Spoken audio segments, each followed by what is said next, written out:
Hi, it's Donna here from Boldness Blooming. And I was just sitting here having my dinner, and this insight came to me. And I guess I've had it before, but again, I'm having this insight and I'm just trying to think through it. So I'm just going to speak it out and try to understand it myself. It comes from when I notice that I'm suffering.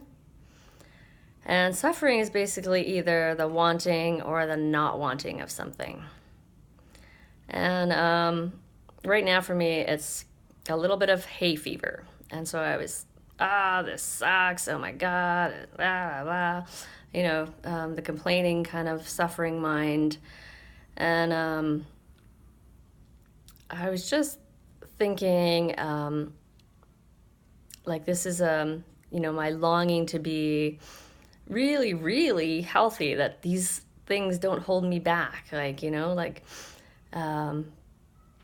And so I realized, but what I'm telling myself, if I keep longing for something, that you're telling yourself that you don't have it, right? If you're longing for connection, you're telling yourself that you don't have connection.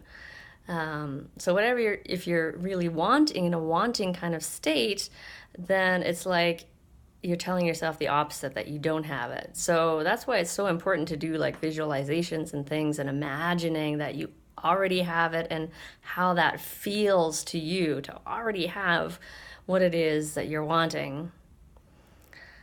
And I guess the other part of it is I realized how that these wanting and non-wanting, or like the suffering, underneath that is like a storyline, and underneath the storyline is a belief. So, for example, when I was with my ex, for years, I had built this kind of story, I think, around, he wasn't doing this and he wasn't doing that, and he wasn't treating me the way I wanted to be treated. And so there was this whole storyline of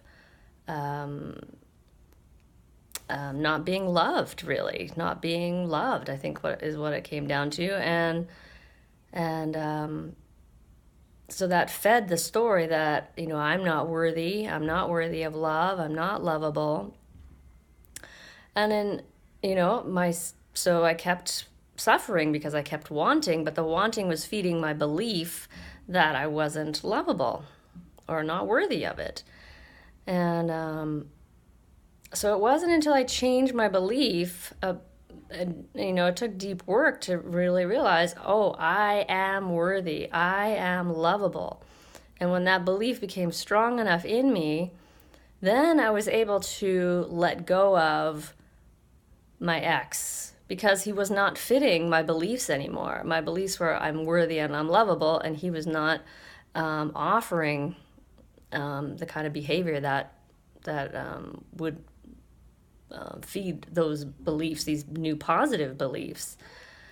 And so I realized that this can work for anything. Like, I really truly believe that whether it's a relationship or whether it's something, your health, your body, your job, whatever it is in your life that you have that longing for, or maybe the opposite, not wanting something, that underneath that, if you dig deeply, you'll discover under that suffering is some belief, some story that maybe you've been telling yourself. And this is difficult. This is really difficult, because you have to face some not so pretty things sometimes, but the freedom comes from the letting go, going, oh my gosh, that is not serving me. And changing our beliefs, it takes a lot of effort, because our beliefs come from who knows where, long ago in our childhood. And so it takes effort for sure, but it's definitely worth it. So what I came up with is I wrote down a couple of things that I realized was still coming up a little bit. One was that I'm not quite as good as other people, or good, or whatever, that I'm somehow a little bit lacking in something. Like there's just some insufficiency there. Um, right? And my story of allergies, having the hay fever, it feeds that story. It's like, oh, how come everybody else doesn't have hay fever, even though that's not true. But sometimes I feel like that. And, why do they get off being lucky and I, have to blow my nose in the spring? So I realized that it's feeding underneath that is like, oh, there's something wrong with me, right? That's not true. And I know that that's not true. So I know that I need to just keep telling myself. I wrote down, everything is absolutely all right with me. Everything is absolutely all right with me. And I think the other thing that has come up as I've been forgiving myself a lot from the past things is that, that I wasn't quite worthy of really, really good health. Like, I am in good health, but there's this longing to think that I could have, I don't know, a little bit more energy or whatever. And I think that there's a little guilt there.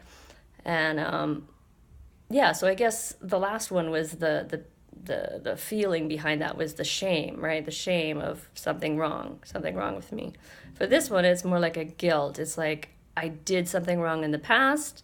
Had an eating disorder and partied and danced and didn't treat my body very well. So it's like this guilt. It's like, oh, well, I did something bad in the past, and I can't have something. I can't really have it all. Like, I'm just not deserving of it. So I think that was the story that was in my head. So I wrote down, I am worthy of perfect health no matter what I did in the past.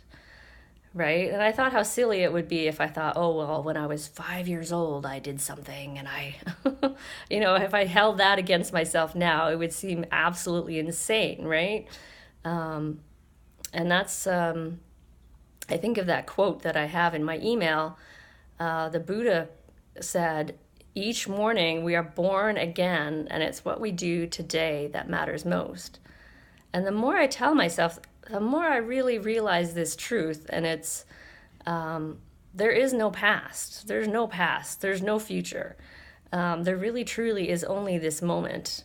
And God is not God. There's no God keeping score. There's not some old man in the sky that's, ticking off, oh, you did this good and this was bad. And, it's like Santa Claus or something. But I don't think that's not the kind of God I believe in anymore. I believe that God is all compassionate and complete grace every day. You're just like, you're starting fresh every day, like you're a 2-year-old getting out of bed, and it's like you got a clean slate. You have a clean slate. You don't That's what forgiveness is.